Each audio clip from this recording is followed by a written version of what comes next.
Social media వచ్చాక ఎప్పుడు ఎలా ఫేమస్ అవుతారో చెప్పడం చాలా కష్టం.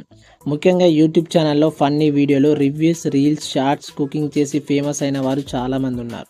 కాస్త ఫేమస్ అయ్యి సబ్స్క్రైబర్స్ వస్తే చాలు, ప్రమోషన్ల రూపంలో కూడా సంపాదిస్తూ పాపులారిటీని పెంచుకుంటారు. కానీ వీడియో గేమ్స్ ఆడి డబ్బులు సంపాదిస్తున్నారు కొందరు. మరి అలా వీడియో గేమ్స్ ఆడి మనీని ఎర్న్ చేయడమే కాదు, ఓ వ్యక్తి అయితే మీమర్ల పాలిట గాడయ్యాడు.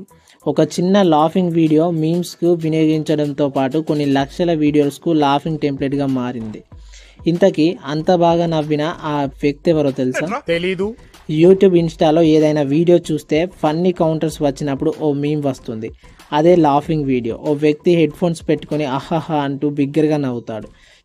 ఇప్పుడు మనం చూస్తున్న మీమ్ వీడియో 2016లోది అన్నట్లుగా తెలుస్తుంది. అది చాలా వీడియోలకి మీమ్స్ అయిన సంగతి తెలిసిందే.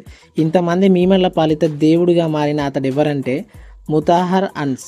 అతడు నవ్వుకు స్పెషల్ ఫ్యాన్ బేస్ కూడా ఉన్నారు. కెనడాలోని టొరంటోలో సెటిల్ అయిన ఇండియన్ అని తెలుస్తుంది. హర్రర్ గేమ్స్కు రివ్యూస్ ఇస్తూ ఫేమస్ అయ్యాడు. 2012లో యూట్యూబ్ ఛానల్ ప్రారంభించాడు. సమ్ ఆర్డినరీ గేమ్స్ పేరుతో గేమ్స్ రివ్యూస్ ఇస్తూ పాపులారిటీని సంపాదించాడు. ఇప్పుడు అతడు ఎలా ఉన్నాడంటే పూర్తిగా మారిపోయాడు. ఇప్పటికీ కూడా యూట్యూబర్గా కొనసాగుతున్నాడు ముతాహర్. ప్రస్తుతం అతడి యూట్యూబ్ ఛానల్లో సుమారుగా 3.7 మిలియన్ల మంది సబ్స్క్రైబర్స్ ఉన్నారు. వీడియో గేమ్స్కు సంబంధించిన రివ్యూస్ ఇస్తూనే ఉన్నాడు. ఈ లెక్క ప్రకారం అతడు యూట్యూబర్గా బాగానే సంపాదించాడు. అతడు సంవత్సరానికి సుమారుగా 1.5 మిలియన్ల వరకు సంపాదిస్తాడని అంచనా. యూట్యూబ్ ఛానల్స్ ప్రమోషన్స్ ద్వారా, బిజినెస్ ద్వారా ఇంత మేరకు సంపాదిస్తున్నాడని టాక్.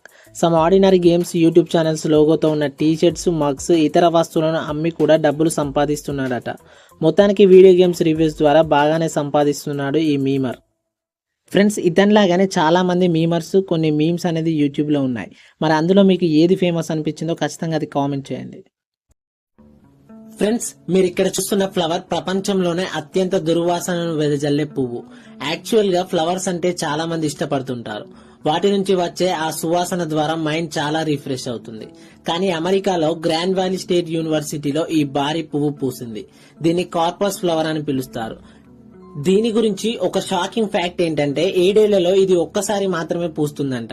అంత పెద్ద పుష్పానికి కార్పస్ అనే పేరు పెట్టారేంటి అని మీకు డౌట్ రావడం సహజమే. ఎందుకంటే ఆ పువ్వు నుంచి శివం కుళ్ళిన వాసన వస్తూ ఉంటుంది. దాన్ని మనం ఏమాత్రం భరించలేం. కొంతమంది కుళ్ళిన మాంసం వాసన వస్తుందని చెబుతారు. పువ్వును చూడాలని, ఒకసారి తాకాలని మనకు చాలా అనిపిస్తుంది. కానీ దాని దగ్గరికి వెళ్తే మాత్రం ఆ వాసన మాత్రం మనం తట్టుకోలేం. మీరు గమనిస్తే ప్రపంచంలో పెద్ద పెద్ద పుష్పాలకు ఇలాంటి దుర్వాసన వస్తూ ఉంటుంది. ఇకపోతే ఈ పుష్పాలను మనం చూడాలంటే ఇండోనేషియాలోని సుమత్రాకి వెళ్ళాలి. అక్కడ వాతావరణంలో ఇవి పెరుగుతాయి. అక్కడ ఇలాంటి కొన్ని రకాల పువ్వులు, మొక్కల్ని పెంచుతారు. ఈ పువ్వు మాత్రం ఆ దేశాల్లో కాకుండా అమెరికాలో పూయడం విశేషం. లైక్ చేయండి, షేర్ చేయండి. ఇలాంటి వీడియోస్ మిస్ కాకుండా ఉండడానికి మన ఛానల్ని సబ్స్క్రైబ్ చేసుకోండి. Thanks for watching.